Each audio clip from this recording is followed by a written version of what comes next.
CBA Chief Economist Stephen Halmarick calls time at bank.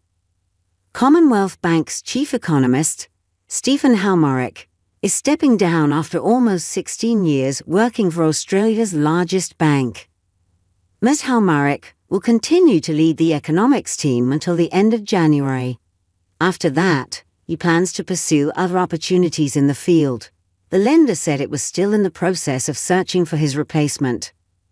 Ms. Halmarick was promoted to Chief Economist in April 2020, just as the COVID-19 pandemic kicked off and governments and central banks pumped in unprecedented levels of stimulus to keep economies afloat. He joined the bank via Colonial First State in March 2009, after more than 14 years working at Citi. We've done a really fantastic job here at CBA with the team with many successes, and I feel now's the right time to see what other challenges and opportunities are out there. He told the Australian Financial Review of his 4-year tenure running the economics team. We used to have to wait around for the Australian Bureau of Statistics to tell us what was happening in the economy 4 or 5 weeks ago. Now we're able to consolidate and use internally generated data to tell us what's happening in the Australian economy and in households really quickly.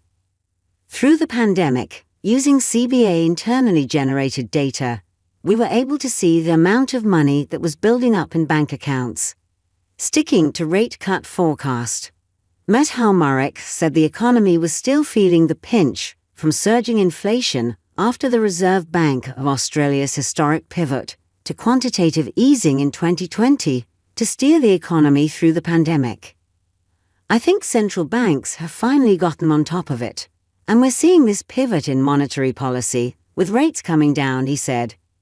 Though the RBA has said there would be no rate cuts this year, Mr. Halmarick and his team are sticking with their forecasts that the central bank will start cutting interest rates in November.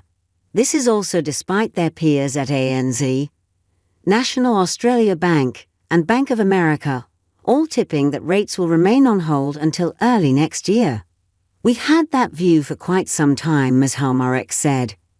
The governor is saying that's unlikely, but we're seeing a pretty dramatic pivot in monetary policy in most of the major economies, including Canada and New Zealand last week, and the US now expected in a couple of weeks' time. The economists said the third-quarter inflation data due to be released at the end of October would be critical to their forecast. Annual CPI rose to 3.8% in the 12 months to June, much higher than the RBA's inflation target of 2 to 3%.